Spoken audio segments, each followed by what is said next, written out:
Check, check. Okay, fantastic. Thank you, William. All right, well, so we're going to go ahead and get started, everybody. So again, thank you very much for joining me. I sincerely appreciate it. Just a couple of little housekeeping items I wanted to go through before we get too far into our presentation. I've got you for approximately 1 hour, and in that time, we're going to be covering a lot of different topics, but as the title of today's webinar suggests, we're going to be talking about the fundamentals of tethered photography, give you guys information on what it takes to get started, and then hopefully give you some tips and techniques for those that may have already tethered before or might have a little bit of experience.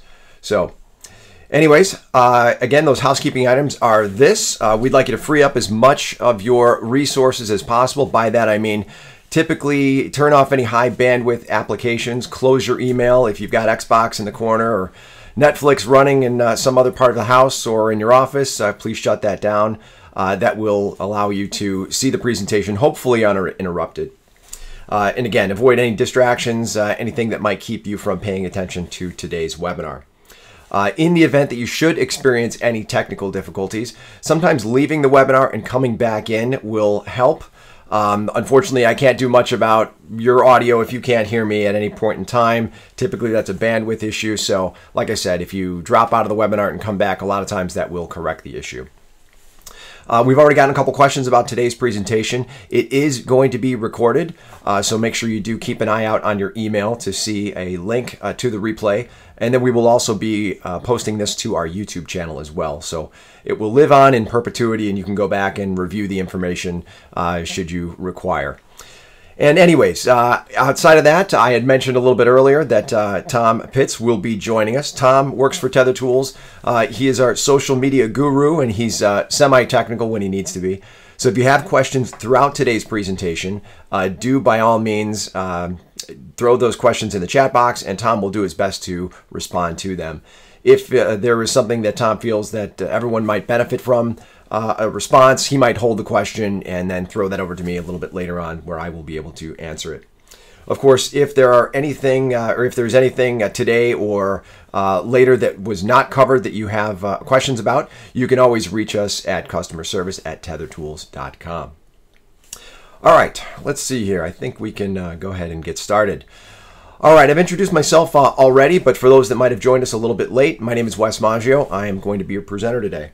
I am a professional photographer. I typically specialized in youth sports and sports portraiture. However, I have shot over my 10 to 12 year photo career just about everything from pro sports to family photos. And I would imagine that many of you are very similar to me, at least at some point in your careers or hobby, that you would shoot just about anything someone was willing to pay you for, or something that you found interest in. So again, I'm really excited to be presenting here today for you and give you some tips and techniques on what it takes to get started shooting tethered. Now, I am a professional photographer, but my day job happens to be working for Tether Tools. I'm the Director of Business Development, where I take great pride in providing education to the photographers that I work with and all of our channel partners, all of our camera dealers, all of our associates around the world. So again, I feel like I'm pretty accomplished in this topic, so hopefully I can share a couple of nuggets of information with you that will help you get started shooting tethered. All right, so I already mentioned a little bit about what our agenda is today. We're going to be talking about, well, what is tethering? I know it might seem like an odd question, but tethering means different things to different people. So we're going to touch on that topic very briefly to define what tethering is, at least in terms of photography. We're going to talk about the benefits of shooting tethered, why you'd even want to consider doing so in the first place. And there's a couple of pretty significant reasons why you might want to give it a try. Of course, the most important part of today's presentation is going to be getting started, what it is that you need to shoot tethered. Finally, we're going to show you how to set up a tethered session, looking at a couple of different software applications that will enable you to shoot tethered. And then we're going to go a little bit beyond the basics and also answer some questions in that time and show you how you can expand your tethered photography, or I should say, work in more advanced scenarios of tethered photography. Last but not least, again, if I don't cover everything at all, everything that you want to know today, I'm going to point you to some additional learning resources.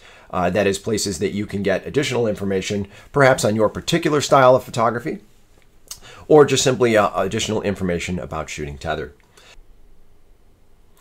All right, so let's go ahead and jump right in. What is tethering? Why would you even consider such a thing? Well, in the context of today's webinar, tethering is simply the connection of a camera to a computer or a tablet or a display so that you can see images on a larger display, something larger than what the back of the camera might offer.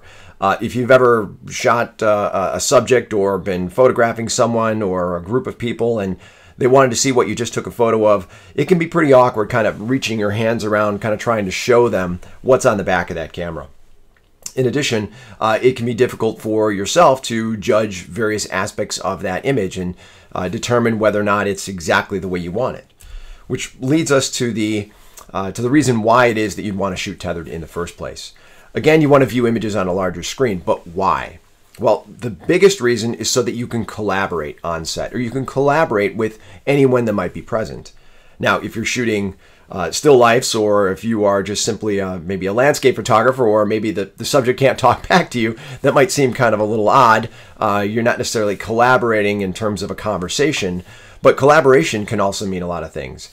And really what you want to do when you're collaborating is evaluate the image. You want to make sure that you've got all of those critical elements of a photo before you move on, such as focus, lighting, exposure, composition. You want to make sure that the expression, perhaps if you're shooting a live model, is exactly the way you want it, or the way the model wants it, or the way the model would like to be portrayed. So evaluating the scene is a huge means of collaboration. Another reason why you'd want to consider shooting tethered is so that you can increase your efficiency or improve your workflow. And by that I mean cataloging your images, getting your images into an application so that you can very easily recall them, cull through them, decide which ones are good and bad, and obviously get back to them later on if that is what you want to do. The other important thing to consider is your backup strategy. Backup means a lot of things to a lot of different people as well.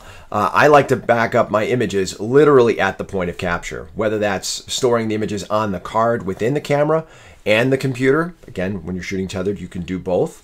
Or move those images to an external hard drive or another location so that immediately they are backed up and you are safe from any type of catastrophic loss.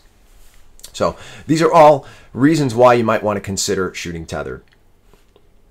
So where would you do this, or what type of photographers are shooting tethered? Well, if you work in the studio, being able to shoot a still life and see an image on a larger screen and then make adjustments to your lighting or the composition of the image, maybe moving some of those elements around, can be of huge benefit.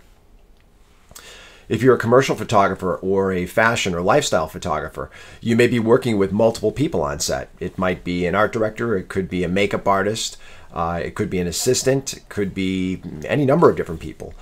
Perhaps you are a portrait photographer and you're working with the subject's parents, or again, makeup artist or what have you. Working in all of these different scenarios, being able to see the image on a larger display and then allowing the subject or anyone else on set to see the image can be of huge benefit. And overall, what we're looking to do when you are shooting tethered is to improve your overall performance. If you can arrive at the image that you see in your mind faster by being able to see it on a larger screen, then you're going to work more efficiently, and everyone involved in the shoot is going to be much happier, and you're going to get done with the job that much faster. All right, so let's take a look at what it is that is involved with getting started shooting tethered. So there's 4 critical areas that we're going to be looking at. First, you need to make a connection between the camera and the computer. As I mentioned before, you're going to do that typically using a cable, such as the ones you see on your screen, or using a wireless device, such as Case Air Wireless. That is a wireless transmitter that wirelessly transmits the images that are captured to your card to another device, whether it be a laptop or a tablet, what have you. Next, we're going to look at cable management. Now, in terms of shooting with the cable, it's one thing to make the connection between the camera and the computer, but a very critical element of the tethered scenario is making sure that you protect the ports on those devices. Next, as I said, you're going to need a computer or a tablet. And then finally, regardless of which method, whether it be wired or wireless, you're going to need an application to shoot tethered to. That is, an application that will accept the images that are being captured with your camera. So let's go ahead and start with the cable scenario. So there are a lot of different cables. If you are in this webinar, most likely you've followed us somewhere along social media. You've gotten an email from us perhaps. You may be familiar with those orange cables that you see on your screen there. Well, we make cables for literally all types of devices. Of course, cameras, and depending on the camera that you're using, might determine which cable that you need. If you take nothing away from today's presentation, I want you to go to TetherTools.com, and along the main menu, along the top, you're going to see a drop-down that says Search by Camera.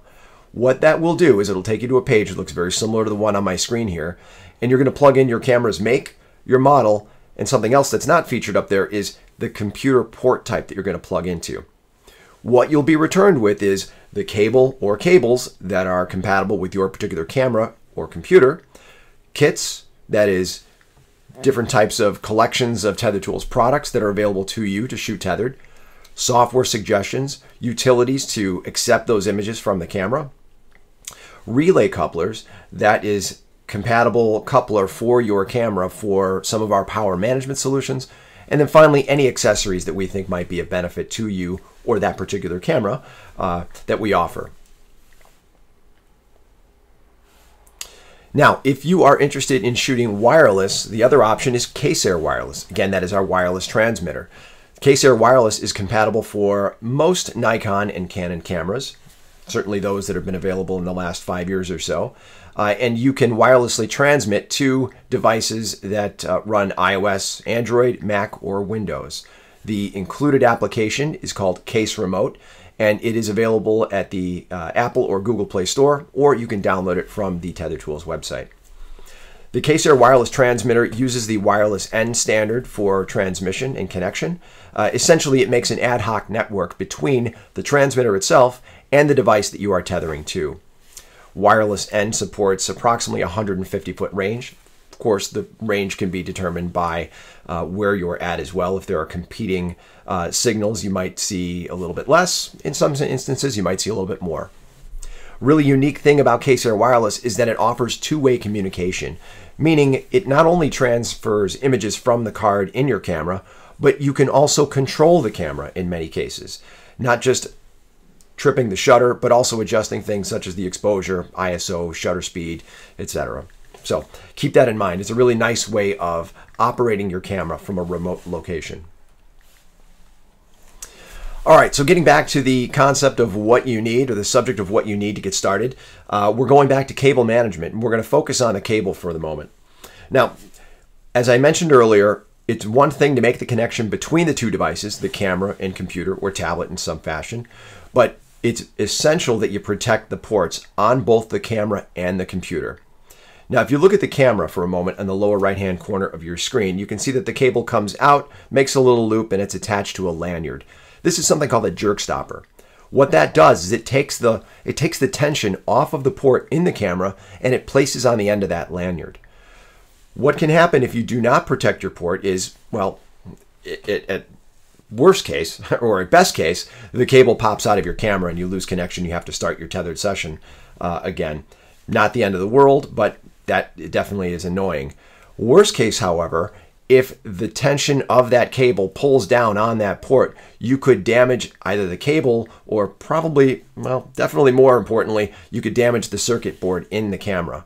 It's a very costly repair, and it's going to require that your camera gets sent in for repair. We've seen here in the States repair costs anywhere from $300 to $700. It's not something you want to have to go through, and a very inexpensive way to protect that port in your camera is to use a jerk stopper. On the computer side, we offer a variety of different products that will enable you to protect the port. Again, you want to take the tension off of the cable as it plugs into the computer. The way you can do that is using any number of different jerk stopper products. The ones that you see on your screen here, these are typically for USB connections, USB-A connections, and for attaching to a tethered table, which we'll discuss a little later. Another option, this is definitely the most secure option for protecting the port on your camera, is using something called Tether Block. This is a piece of highly precision machined aluminum that will screw into the 1/4-20 slot on the bottom of your camera. What you do here is you route the cable through the channel within Tether Block, and again, that takes the tension off of the port in the camera. It's available in 2 different styles.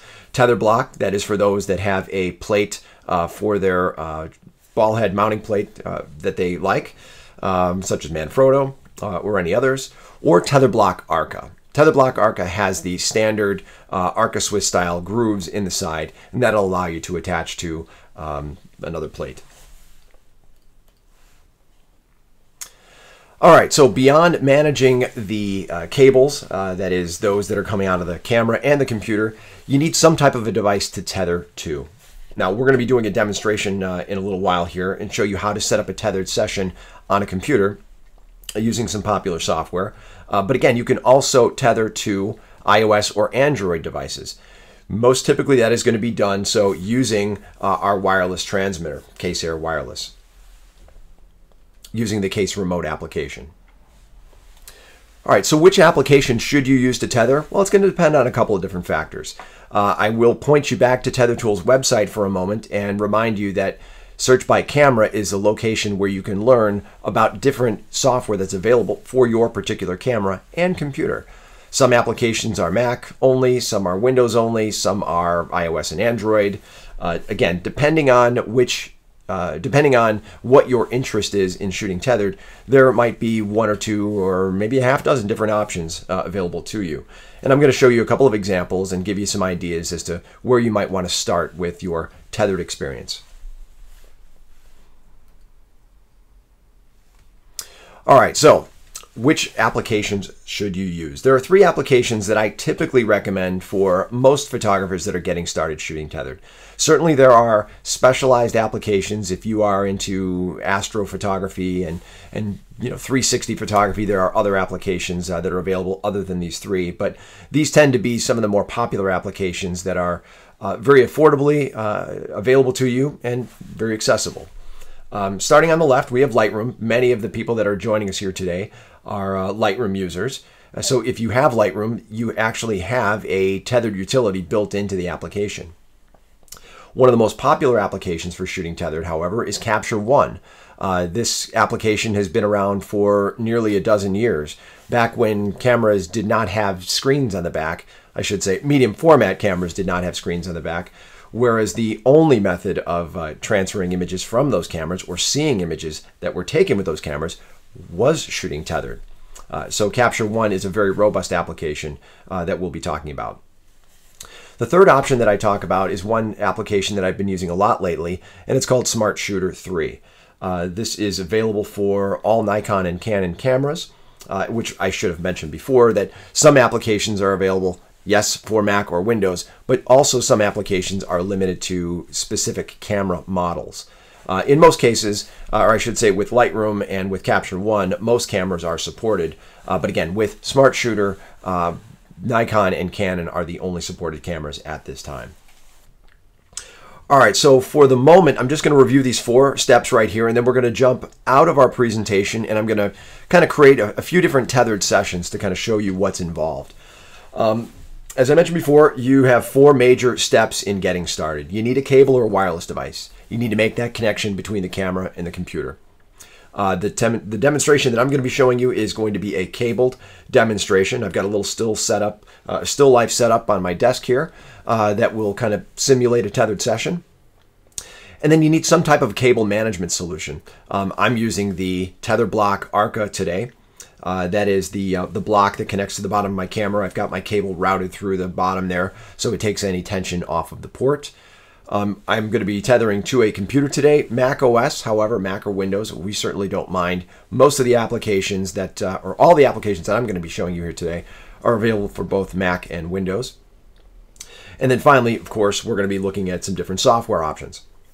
After the demonstration, I'm going to come back into my presentation and we're going to go a little bit beyond the basics of shooting tethered and show you a couple of workstation options. Talk to you about some of the ways in which you can improve the efficiency or maybe even the safety in certain circumstances of your tethered workflow or your tethered station, if you will. All right, you should be seeing my screen right now. Fantastic. I'm going to open up Lightroom because Lightroom is a great place to start, if for no other reason than a lot of people have Lightroom. It's probably one of the easiest applications to get started shooting tethered. But at the same time, and in the same breath, I want to say very candidly that it's not necessarily my preferred application for shooting tethered. It was, however, my first application that I shot tethered to, again, because, well, A, I already had it, and B, it was fairly fundamental or easy to figure out. All right, so I'm going to go up under File, and I'm going to come down here to Tethered Capture, where it says Nikon and Other. Now, before I change this, or before I select this particular one, I'm going to point out that there is two options here, Tethered Capture Canon and Tethered Capture Nikon and All Other. In the most recent update to Lightroom, Adobe has made some improvements or made some updates to Lightroom specific to Canon users. So if you have a Canon camera, you would go up here to Tethered Capture Canon and start Tethered Capture. I'm going to be using a Nikon D800 today, so I'm going to go down to Nikon and select Start Tethered Capture. Now, what comes up on my screen are a couple of really fundamental things. Because we're going to be capturing, or we're going to be transferring images from our camera to our computer, we need to tell it where to go. But we're going to start by naming it, or naming our session. Now, I had set this up ahead of time, just for the sake of time, but I'll just highlight this here. So, Tethering 101 is the name of the session. I stuck with the default naming convention, that is the session name, and then sequence, it'll be a number. And then I've decided that I wanted to save it to a folder on my desktop named Tethering 101 and Lightroom. Now, if I wanted to, I could add images to a collection by clicking on the Add to Collection box and selecting a collection that I previously created in Lightroom. Well, in this case, I had already selected Tethering 101, so we can select that as well. Finally, we can apply some metadata that we have established within Lightroom and keyword anything that we'd like to apply to the images. And then we go ahead and click OK. Now, what you'll see on your screen right up at the top here is this new bar. And if you've never tethered before in Lightroom, this may be new to you. But this is what I call the capture bar. It's going to show you the camera that you have connected. Again, I'm using a D800. It is connected to my computer via cable. In this case, my particular cable is a USB 3 micro B to a USB-C connection on the computer. Again, just a quick reminder, you can go to TetherTools.com and search by camera and find out exactly which cable is right for you. Now, below D800, it says Tethering 101. That's the name of my session. And you can see that, I think if I zoom in here, hopefully that's zooming in okay on your screen. Let me just zoom in there so you can see it a little bit better. You can see on the capture bar the settings that my camera is set to. So I'm at 1/40th of a second. F2.8, ISO 100, my white balance is set to auto, and I do not have any developed settings applied. Now, incidentally, I can't see your screen exactly, so hopefully that zoomed in. If you didn't see that, that's okay. As I zoom back out, you should be able to see it all right.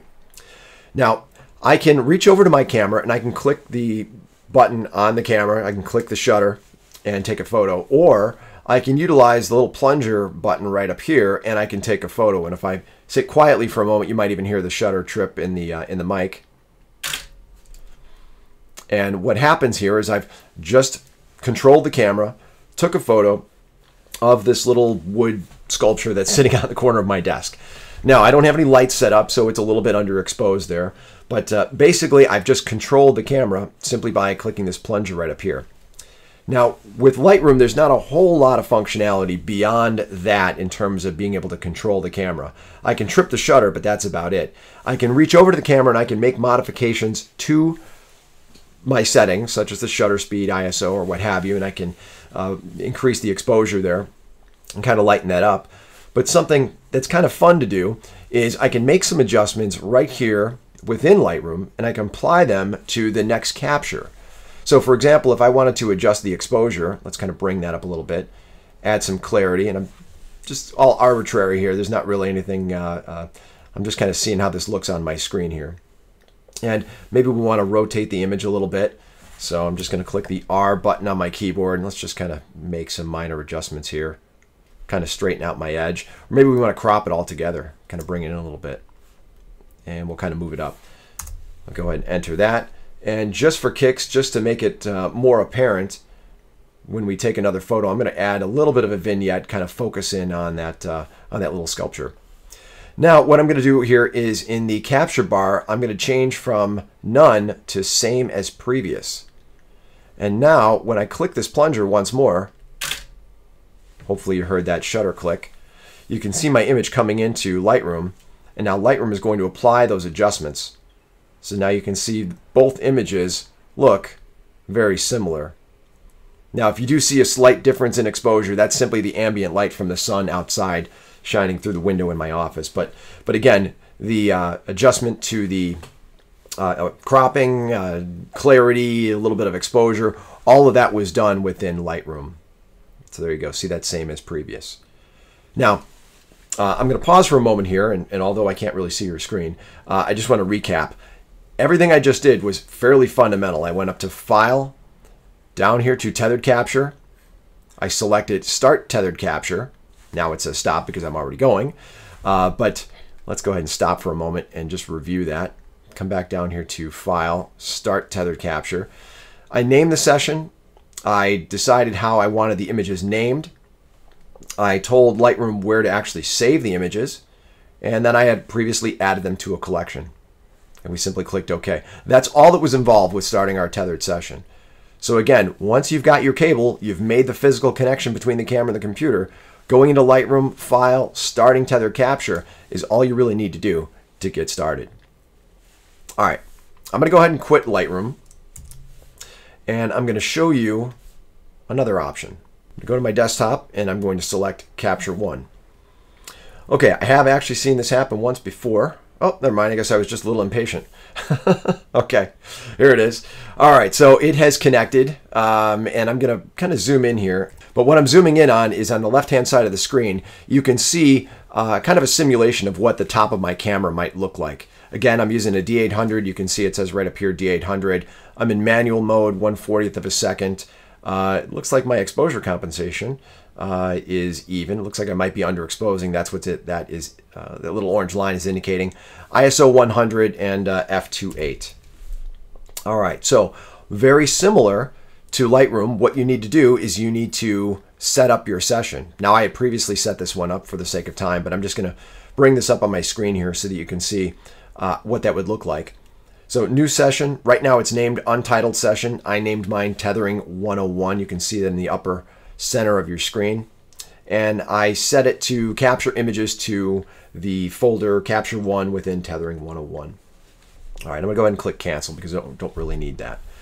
So same kind of thing. I'm going to go ahead and click that plunger within Capture One, and it's going to take a photo of our little still life there. Okay, so again, no lights there. I'm probably underexposed. Well, I shouldn't say probably. I can see that I'm underexposed.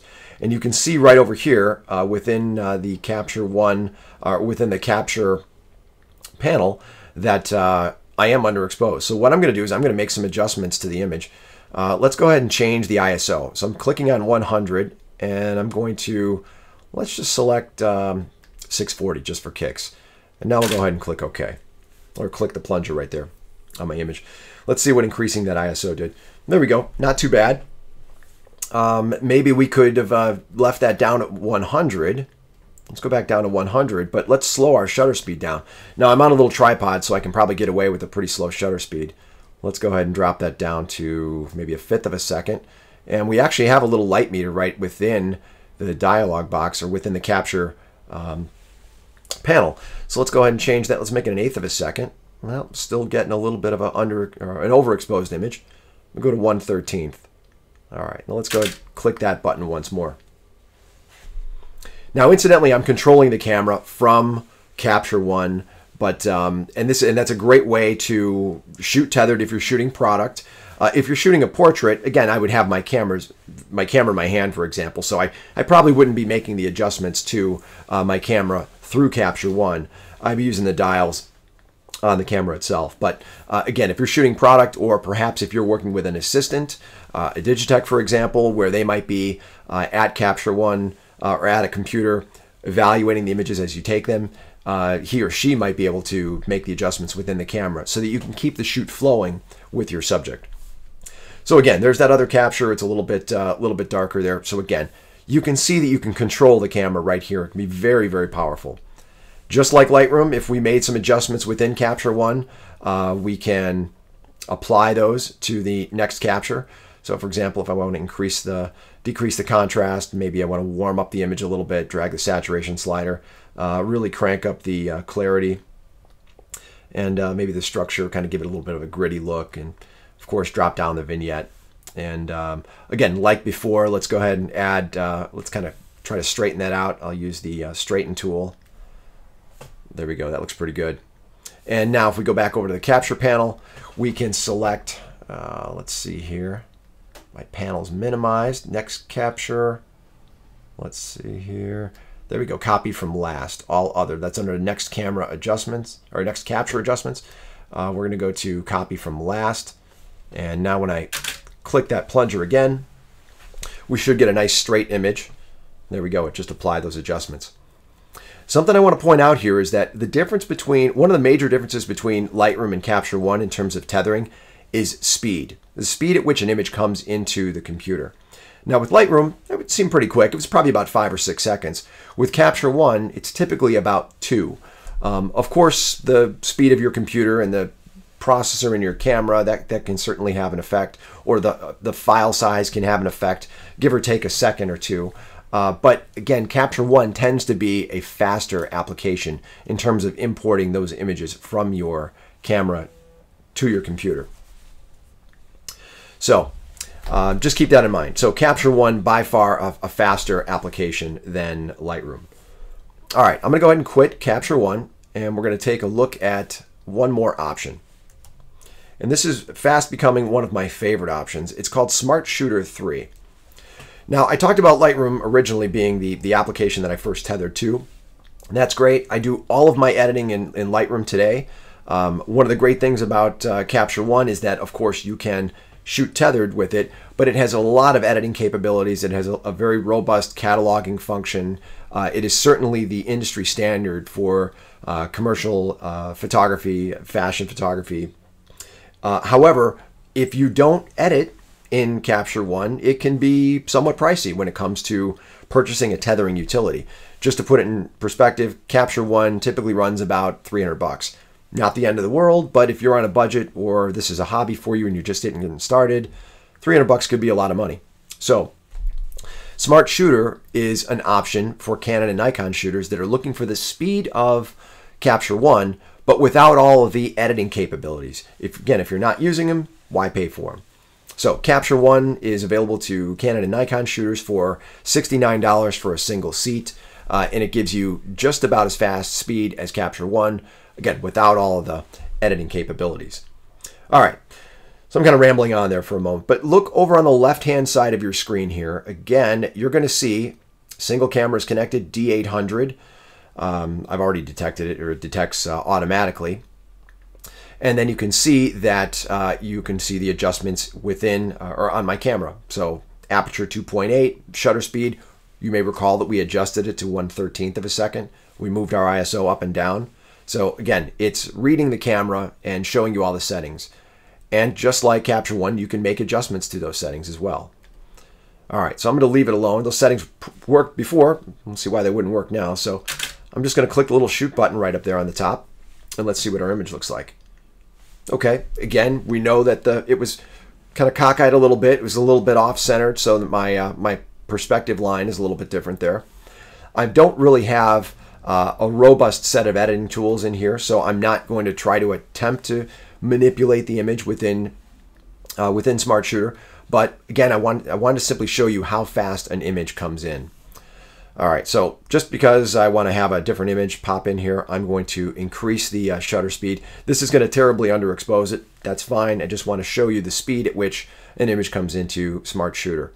So when I click shoot, let's just count 1, 2, 3. Okay, there's our image. Again, underexposed. But very quickly, it was brought into Smart Shooter. Let's go ahead and make one more adjustment here. In this case, I'm going to go down to 1/10 of a second. I thought the other one looked a little underexposed, so let's try it again. Slow that shutter speed down. Now we should get a fairly decent exposure. Okay, there we go. So again, you've got 3 different applications that I typically recommend when you're getting started. Lightroom, primarily because you may already have it. Capture One if you are a professional or someone that is looking for a very robust editing application, or Smart Shooter if you want the speed of Capture One without all the editing bloat, if you will, in a much more affordable package. Now, a couple of other applications that are available to you. Certainly the utilities that come with your camera. Those might be a great place to start as well.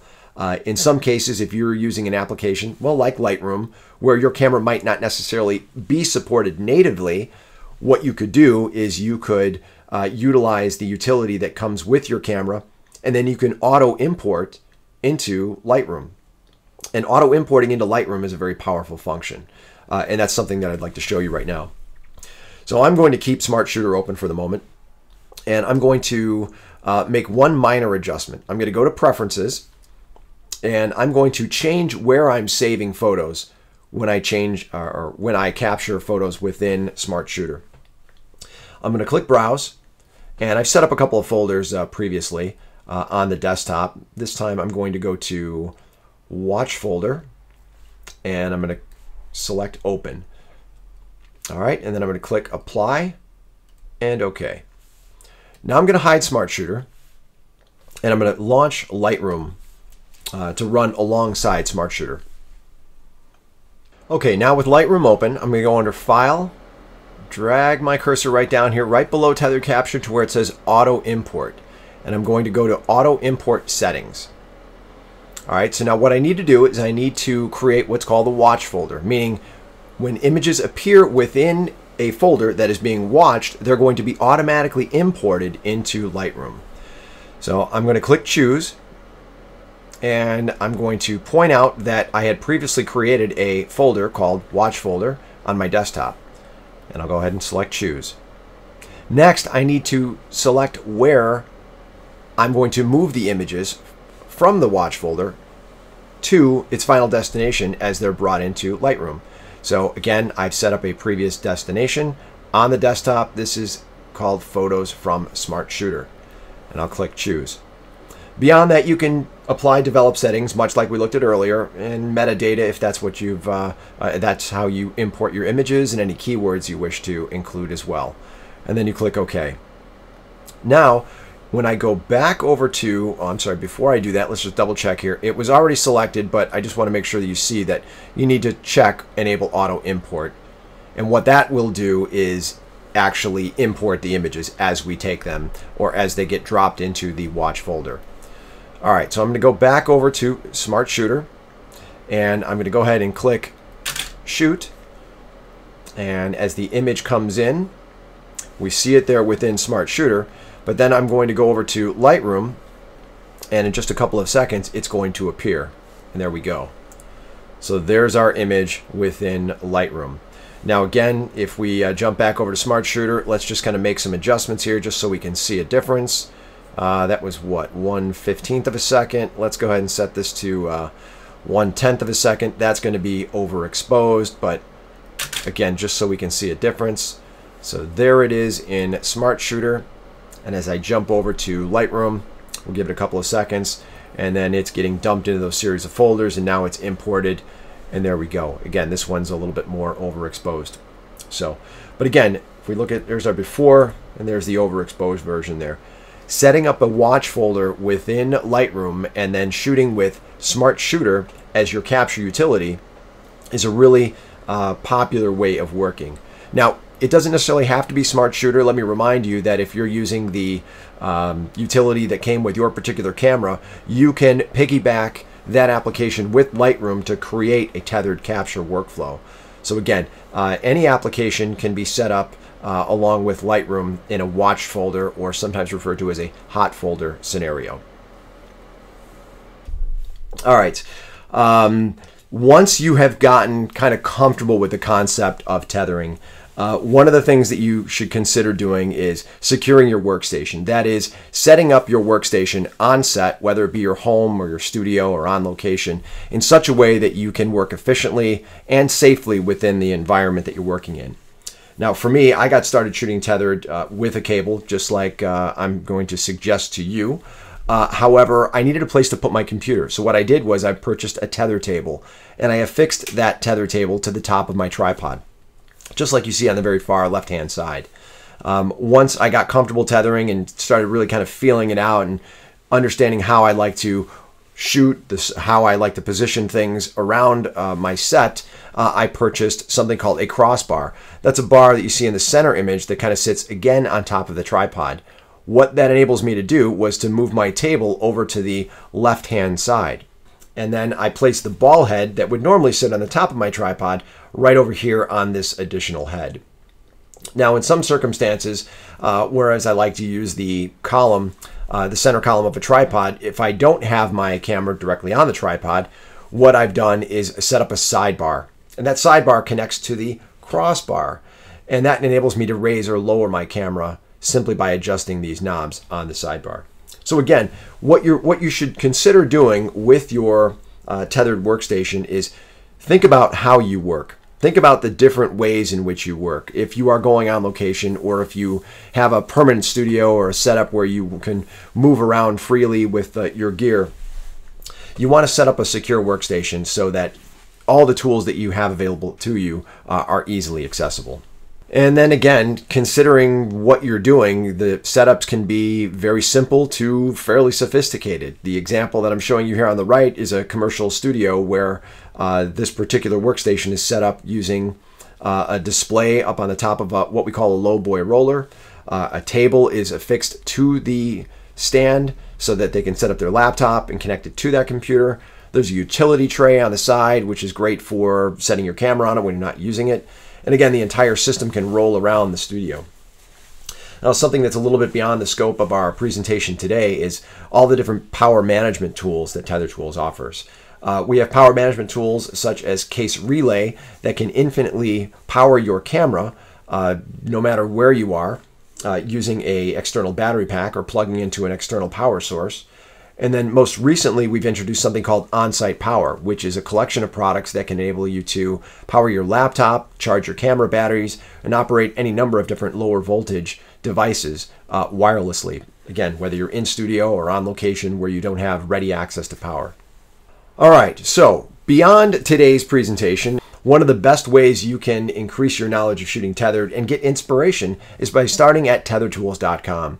You can access the How I Got the Shot guide, actually a number of How I Got the Shot guides, and over a dozen inspiration guides that cover topics from portrait to landscape, architecture, commercial photography, fashion. They're great ways to see our pro team working and how they approach an image and how they set up the gear on their set. It's not just about tethering, it's simply about photography. And again, it's a great way to gain inspiration and give you ideas as to how you might consider shooting tethered, or just simply shooting anything in general. I mentioned earlier, you probably found us before or are following us already, but if not, make sure you do check us out on social media at Instagram, Facebook, and Twitter. And always take a look at TetherTalk.com. We post a number of different articles. Sometimes they're technical, sometimes they're just nice to know things about tethering. But we cover everything from new products to behind the scenes shots to interesting setups. So TetherTalk.com is also a great resource for you. All right, so I'm looking up at the clock. It's 1:59, and since a great deal of these questions have been answered, I'm going to go ahead and sign us off. I want to thank everybody for joining me today, especially Tom and Leon from Tether Tools HQ, hanging out in the chat and answering questions while I was presenting. Again, as a reminder, today's webinar is being recorded and we will be making it available after the fact if you would like to review. And again, if you guys have any additional questions, always visit us at TetherTools.com. We're happy to answer your questions online or over the phone. So if you do need anything else, make sure you check out our customer service team. Leon's part of it, along with Catherine. Between the two of them, they are fantastic at answering questions, so I invite you to give them a call. All right, folks, thanks again. The top of the hour is 2 p.m. Central, and I appreciate you guys joining us. If you have any additional questions, make sure you visit us at TetherTools.com. Have a great day.